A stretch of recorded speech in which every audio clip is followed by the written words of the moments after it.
So, ito po nga una nating pag-uusapan. Ito sa ipe-play ko po na video. Dito po sinabi na si Digong daw po ay parang matindi na yung sakit pero ito nga po arte lang. Arte lang yan ni Digong. Alam naman natin na si Digong ang best actor. Si Digong ang kumbaga pinakamagaling pagdating sa pagsisinungaling, paggawa ng kwento, pagpapaawa, kunwari biktima, kunwari siya ay aping-ape, diyan magaling si Digong. So ito po i-play natin tong video. Hirap na umanong makakilala at makaalala si dating Pangulong Rodrigo Duterte ayon sa kanyang legal team, kaya hiniling nila ang indefinite adjournment sa pretrial chamber 1. Hamon naman ang kampo ng mga biktima ng drug war, pagsusuri ng mga independent expert. Nakatutok si Salima Refran. I would like firstly to confirm your identity. Could you provide us with your full names, please? I am Rodrigo Roa Duterte.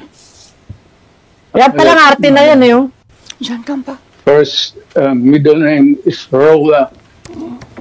The surname is Duterte. My birth month day is March 28, 1945.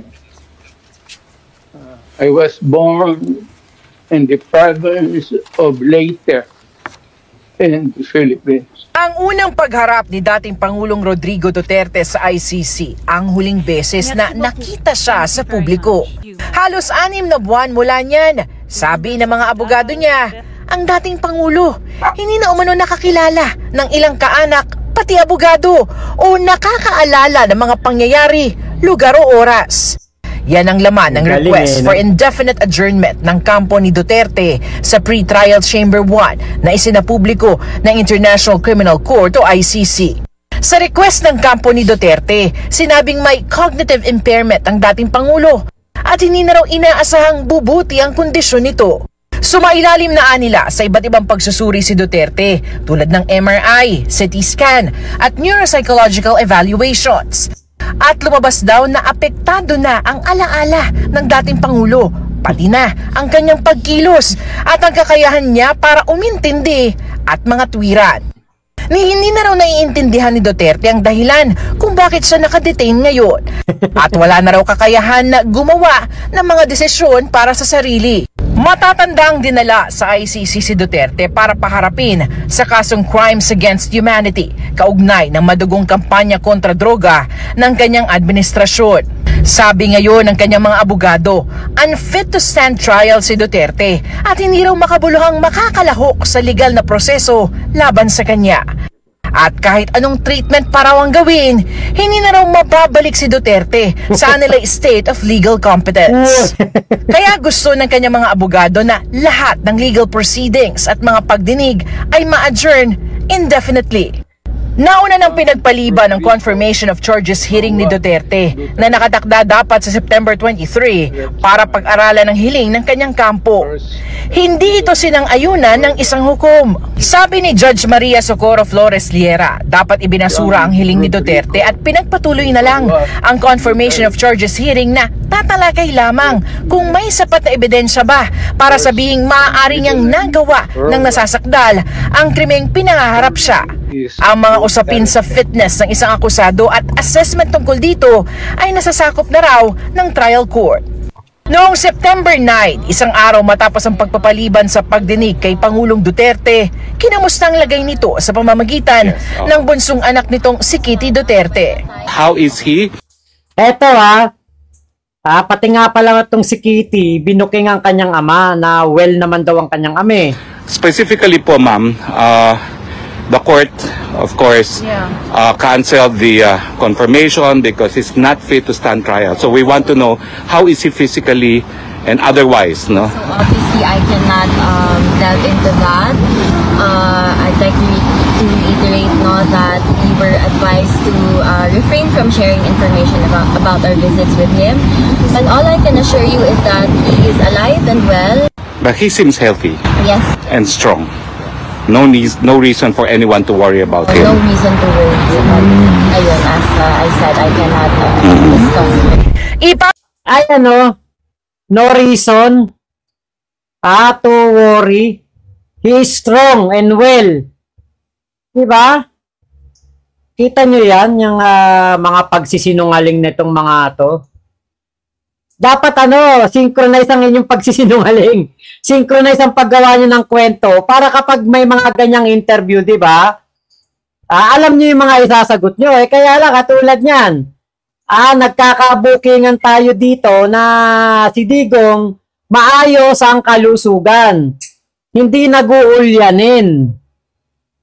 Hindi po ito nakakaramdam ng kahit ano. Tapos, pina-MRI daw, pina-CT scan, eto daw si Digong, hindi na daw mababalik ang utak nito o ang pag-iisip nito sa normal state. Kumbaga, parang cancer, hopeless. Hopeless na, hindi na magagamot. Diba? Yan ang pinapalabas nila. Pero itong si Kitty, ano ba sabi ni Kitty? He is well. He is strong. Walang dapat na katakutan o ipag-alala ang mga bobong DDS. Kasi mga bobo lang naman mag-aalala dyan eh. Diba? Nais din nilang magkaroon ng isang panel ng independent experts para sumuri kay Duterte. May GC ba itong mga ito? Yung legal team at yung mga anak. Kasi wala namang kaming narinig sa mga kapamilya niya na iniinda niyang sakit o kaya itong sinasabi nila na cognitive impairment on multiple domains. O para sa mga pamilya, ang question nila ay una, lokohan ba ito? Pangalawa, drama na naman ba ito? At pangatlo, paano kami?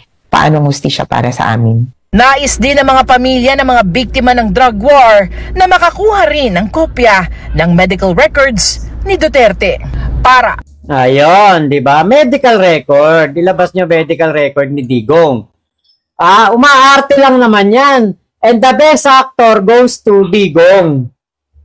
Kita nyo si Kitty, sabi ni Kitty, walang dapat walang dapat ipag-alala. Di ba, paring PJ? Walang dapat ipag-alala daw po. Bakit ganon? Ang sabi nitong abogado ni Digong, hindi na daw magagamot si Digong. Mario Joseph. Tinintensyahan na kagad si Digong eh. Hindi na daw magagamot. Diba? Hindi na daw magagamot si Digong. Dapat dyan, i-cremate na.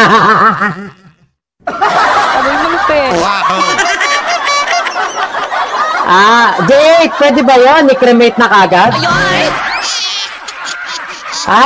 Parang patatagalin pa ba yan? I-cremate na. Diba? Mukhang hindi na pala gagaling eh. Diretso cremate na lang yan. Diba, Ate Gina Colonia? Ngayon, ito pong kanyang apo, mukhang hindi natimbrehan. Itong kanyang apo, mukhang hindi po natimbrehan. Kasi mismong yung kanyang apo, ang alam, mahayos, mahusay si Digong. Congressman Omar, Ma'am Isabel, and Vice Mayor Rigo, welcome. Ayan, so ito po yung interview ni Alvin and Tourism dito kay Omar. Ayan sa mga apo ni Digong. Ayan, kung mapapansin ninyo, si Omar po ay congressman. Ito, congressman yan. At yung nandun sa kabila, nandun sa gawin doon, si Rigo, Rodrigo Duterte din pangalan yan eh. Yan po vice mayor naman. Wala nang natira yatang opisyal ng ng Davao. Wala nang natirang opisyal ng Davao, nasa dahig na lahat. Ano ba yan?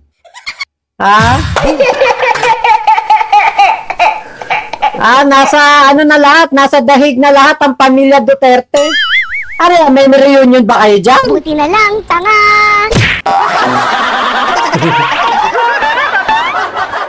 Natawa ako pa. Grabe naman yan, Jen. Ate Jen, wag naman ganon. Wag na. Hintayin naman munang bumigay. Natawa ako dyan sa comment. Grabe. -1 na naman tayo nito kay Papa God eh. Pinakyaw na ng mga Duterte ang flood. Ano yun? Flood control.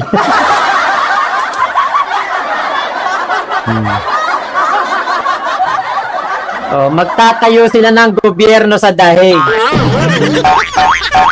Baka maging atin na yung Duterte Street igigilid ko lang to igigilid ko. Etong picture na to igigilid ko kasi alam nyo naman hindi naman atin yan eh. Tignan natin baka meron ditong meron ba ako dito pwede ipantakip dyan. Hanapin lang natin Tignan ko lang po kung meron akong pwedeng ipantakip kasi para eto ano ba to? Ayun, ito. Ipantakip natin to. Ayan, para ma-play natin yung video ng hindi ayan. Di ba? Ayan, ito itatakpan natin. Tatakpan natin. Kasi parang niloloko na naman tayo nitong mga Duterte na to eh. Biruin mo sabihin ba namang hindi na daw gagaling si Digong? Loko din yung abogado no? Halatang tinatarantado lang tayo eh. Halatang hindi makatotohanan yung mga pinagsasabi eh. Ito po, pakinggan po natin tong pahayag ni Omar Duterte, Ate Teresa Biasca pakinggan po muna natin. Mama Elma, bago po tayo mag-reaction. About legacy projects, wala akong masabi sa ngayon na administration. Okay. Sir, do you have already a schedule for you to enter and visit your lolo? Unfortunately, wala pa. At that aspect, we don't really understand why. Kami naman, kami, immediate family naman considered sa amin. Actually, itong isa dito, si Vice Mayor, kapangalan niya pa nga. The second na nga to. So, we don't really understand why it takes this long for them to process na a request to visit our lolo, especially considering na buti sana nasa kabilang kanto lang to, medyo malayo pa naman. Malayo pa ang flight. Pero, again, the lawyers of PR, they are working their hardest na i-process ang request namin. On the side naman of the ICC, of course, being a separate entity with hindi lang naman kami ang inaasikaso, baka on their part, they're doing their best rin naman sana. So we respect it. But yes, we're still remaining very hopeful na habang nandito kami, sana ma-visit rin namin si Lolo. What is your... Ayan.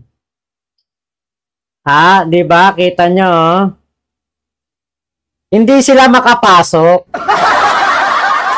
At hindi sila pinapapasok. Di ba? Kong Omar! Okay lang yan kung hindi kayo makapasok ngayon. Balik na lang ulit kayo. Marami naman kayong pampamasahe. Di ba? 160 ang iyong 7-Eleven sa Davao. Diba? Kayang-kaya yan. Kung pamasahe lang pag-uusapan, kayang-kaya po yan, Kong Omar. Diba, Mintik? Ang daming pera ni Kong Omar, 160 ang 7-Eleven. Kapag pupunta ka doon, benta mo yung isa. O meron ka pang 159. O kapag pupunta ka ulit, benta mo pa yung isa. Meron ka pang 158. Oh, 'di ba napakaraming pera? Ay, malupit. Wow! 'Di ba napakaraming pera ng kongresista na ito. Kasama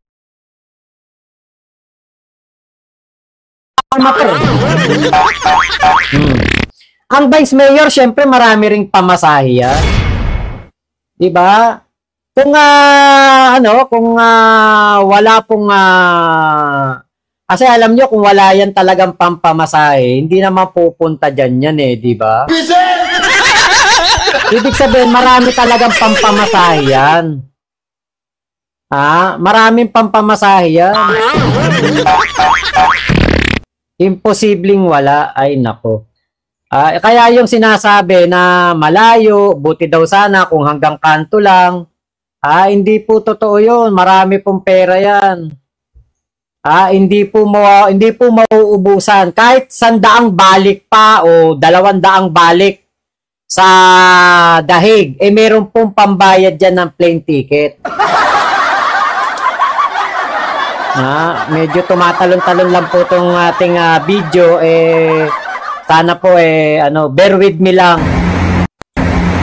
Congressman Omar, punta naman tayo dito sa sinabi niya. Okay, nasaan na ba yung sinabi niya na to? Lolo? Unfortunately, wala pa. At that aspect, we don't really understand why. Ayan, okay. Especially considering na buti sana nasa kabilang kanto lang to, medyo malayo pa naman. Malayo pa ang flight. Medyo malayo naman daw. Marami naman kayo pamasahe. Doon sa pagbibigay nila ng halaga sa pag-adjourn ng confirmation of charges hearing ng supposedly September 23 doon kay former President Rodrigo Roa Duterte. Yung first ko nabasa nun, actually nandito na ako nun eh. Ang reasoning lang nila is his physical state. Yun ang reasoning nila. If he's fit naman pala to stand trial. If mali ba ako yung tama yes, naman. Yes, that's correct. So, una reaction ko talaga, medyo ako worried talaga ako kasi although yes, he's a very popular figure, he's very influential, but most of all, lolo ko rin siya. Yes. So kung pag-usapan na ng physical being, medyo worried din talaga kami. Lalo na mga apo niya, hindi pa wala pa kami chance makita siya. So there's a air of uncertainty talaga. So yun, pero the attorneys naman, pinapadagaan naman na loob namin na he's really fit naman, he's okay. Yun lang, being 80 years old, hindi naman sa ganyan ka malusok talaga. So, it's in a very fragile state. Ayun, di ba? Truly fit, really fit daw si Digong. Sabi mismo nung apo, si Omar Duterte, congressman yan. Kita nyo? Nagsisinungaling talaga tong si Kaufman. Dapat ituloy ang kaso ni Digong at yung mga confirmation of charge dito kay Digong. Dapat ituloy yan umaarte lang pala kayo Diba? Baka etong si Omar hindi nasabihan na, oy, pag in-interview ka sabihin mo, may demensya na lolo mo. Hindi nasabihan Diba? Ba't ganon? Ang sabi ni Kitty Duterte, fit si Digong. Ang sabi ng apo niya, si Kong Omar, fit si Digong. Tapos pagdating doon sa loob ng ICC, makakalimutin na daw si Digong. May demensya na daw. Anak ng teteng talaga. Pagdating talaga sa kasinungalingan, number 1 kayo Diba? Omar, pakisabi daw sa tita mo, umuwi na. Namimiss na siya ng kanyang mga kanyang mga tauhan sa OBP. Diba? Yan po yung sinasabi natin na si Digong umaarte lang. And the best actor goes to Digong Duterte. Woo! Palakpakan natin. Ha? Ang maniniwala lang naman sa drama na ito ng mga Duterte ay walang iba kung hindi yung mga bobong DDS. Yan lang naman maniniwala dyan eh. Abay, malupit. Pero tayo, lalo na yung mga matatalino na pro-government, malabong maniwala dito. Yung ganyang arte, bumenta na yan. Saka alam namin si Digong, master of disguise yan. Nagbabalat kayong mahina. Diba? Nakita na natin yan, sabi ni Digong. May bangag tayong presidente. Bangag noon, bangag ngayon. Diba? Yan ang sabi niya. Tapos kinabukasan, ano sabi ni Digong nung na-interview? Wala ako sinabing ganon. Maawa ka naman sa akin, matanda na ako. Patayin ako ni Marcos. Diba? Naku. Alam na namin yan ni Dakila na walang katotohanan yan. Katarantaduan lang ni Digong yan. Arte lang nila yan para magmukhang kawawa na naman si Digong. Paawa epic. Nabalitaan kasi ni Digong eh. Papunta na si Garma ng Papunta na si Garma ng ICC. Papunta na si Garma ng ICC kaya nagkaganyan. Biglang nagkasakit si Digong. Abay, malupit. Tapos ito pang mga flood control projects ni Digong may imbestigahan din. Kaya bigla nang nagka-demensya. Melissa, di ba? Hindi na orientation. Kumbaga, di ba, bago ka mag-apply ng trabaho, kailangan pag ikay papasok ng trabaho, may orientation yan eh. Si Omar, hindi na orient, hindi na briefing. Pero wag kayo yan si Kong Omar ang gaganda ng mga nagiging asawa niyan. Napakayaman pa, 160 ang kanyang 7-Eleven doon sa Davao. Imagine niyo kung gaano kayaman yan. Talagang maraming pamasahe papuntang Dahig ang mga apo ni Digong. Abay, malupit. Diba? Maraming di mauubusan. Hindi maghihirap. Kahit na magkaroon pa ng siguro mga 200 apo si Digong, kayang-kayang bumiyahe papuntang Dahig. Diba? Ay, nako talaga. Iba talaga kapag sinabing Digong no? Pag sinabing Digong, pag sinabing Duterte, iba talaga. So abangan natin ang update dito kung gagaling ba si Digong. Sabi ni Kaufman, di na daw gagaling eh. Pwede kaya yon diretso cremate? Kasi nag-uulyanin diretso cremate na lang. Diba? Para hindi na makapamarwisyo pa. Sabihin kay Digong, Digong, i-cremate ka na lang kasi wala ka nang maalala pala so diretso cremate ka na lang bago kayo uwi ng Pilipinas. Siguro sabi ni Digong. Siguro sabi ni Digong. Lakas ko Ang lakas ko na, galing na ako. Tabi kayo dyan, magja-jogging lang ako. Magra-running lang ako 4 kilometers. Baka magulat tayo, biglang gumaling si Digong pag sinabing i-cremate na siya.